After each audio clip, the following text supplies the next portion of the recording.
हमारी एक मुख्य रजूआत थी कि ज़िला प्रशासन ने बिना किसी ड्यू प्रोसेस के कब्रिस्तान में आए हुए दरगाहों और कब्रों मस्जिदों को तोड़ दिया और इसके लिए उन्होंने किसी भी कानून की प्रक्रिया का इस्तेमाल नहीं किया।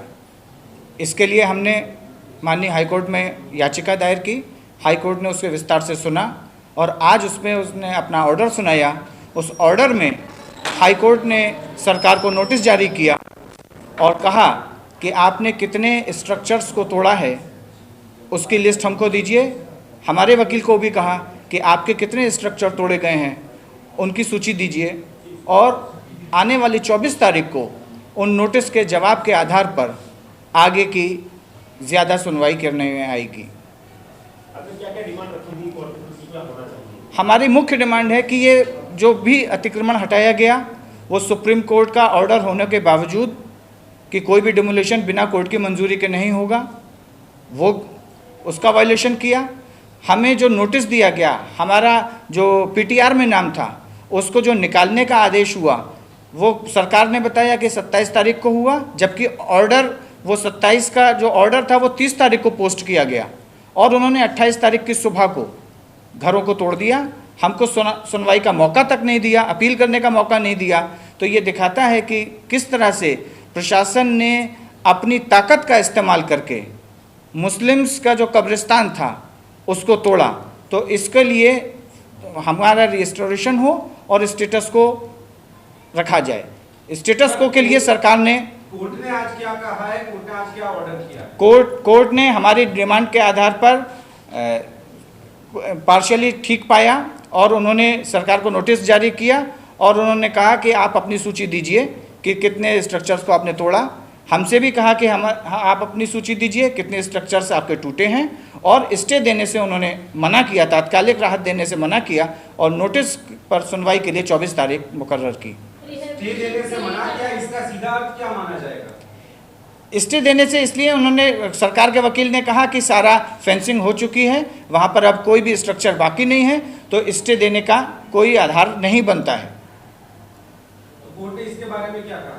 कोर्ट ने सारी सूची दोनों पक्षों से मंगाई कि इसके लिए हम देखेंगे कि आपके साथ कौन कौन से स्ट्रक्चर तोड़े गए हैं और उस पर आगे के कैसी कानून के सम्मत कार्रवाई हो, इसके लिए उन्होंने 24 तारीख की और नोटिस जारी किया। तो इंटरिम ग्रांट न होने की वजह से सरकार क्या आगे कार्रवाई कर पाएगी? हमको ये फैसला हमारे पक्ष में है।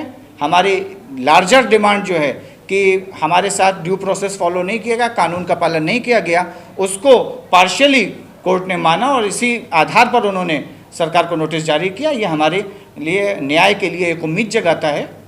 आदाब, अब तक समाचार में स्वागत है आपका। 3 अक्टूबर, आज जो है 3 अक्टूबर को वेरावल की जो है डिमोलेट हुआ था, वहाँ से फैसला आने वाला था गुजरात हाई कोर्ट से कि जो है बात को रखते हुए, ध्यान में रखते हुए इनको काफ़ी अच्छा एक कोर्ट से जो है फैसला सुनने को मिला है कि कोर्ट ने सरकार को नोटिस दिया है और उस नोटिस के आधार पर इनको ये उम्मीदें भी आगे बढ़ी है कि आने वाले दिनों में इनकी जो है जो प्रक्रिया है न्याय की तरफ चल रही है और अगर न्याय नहीं भी मिला तो जो भी ऐसे द्वार रहे न्याय के लिए खखड़ाने के लिए और न्याय के लिए पहुंचने के लिए, तो उन तमाम द्वारों तक पहुंचा जाएगा जहां से इनको न्याय की उम्मीद है और न्याय मिलेगा।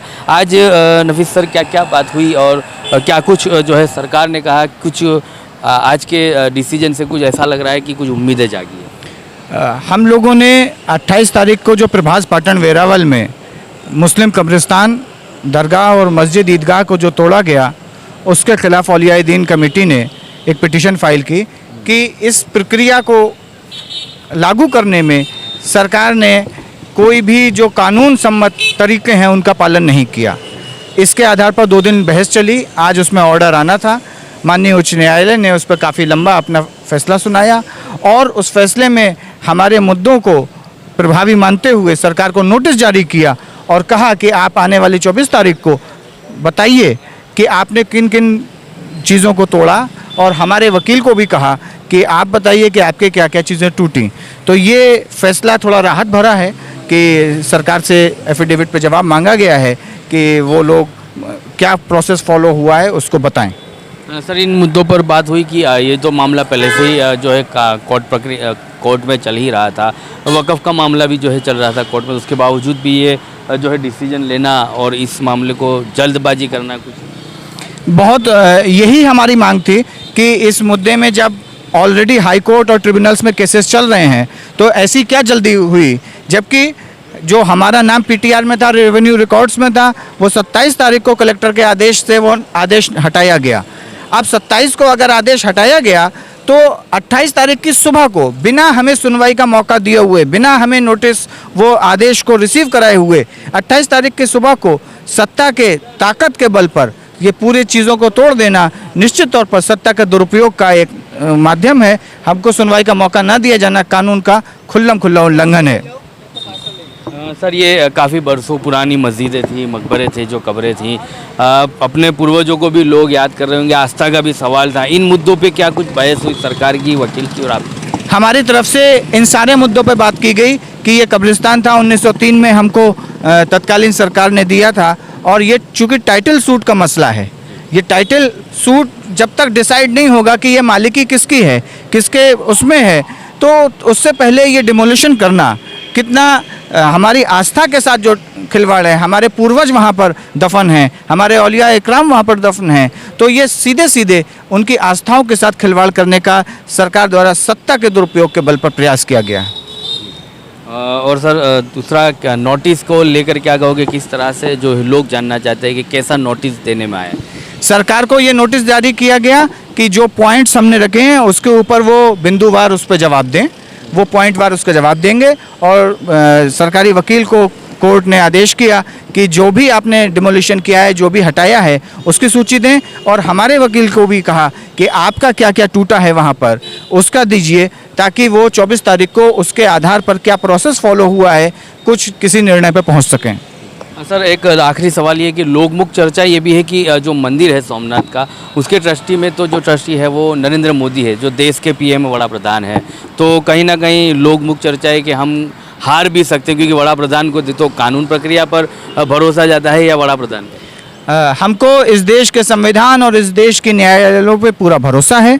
हमें यकीन है कि न्यायालय से हमको न्याय मिलेगा, और न्याय के जितने भी दरवाजे हैं, इस कोर्ट से लेकर सुप्रीम कोर्ट तक जो भी दरवाजे हैं, हम अपने साथ हुई नाइंसाफ़ी के लिए उन अदालतों में जाएंगे और अपने लिए न्याय की मांग करेंगे। और मुझे यकीन है कि इस देश में किसी भी व्यक्ति से ऊपर संविधान है, इस देश का कानून है, तो हमको अपने देश के संविधान और कानून के ऊपर पूरा भरोसा है, और हमें उम्मीद है कि इसमें हमको न्याय मिलेगा।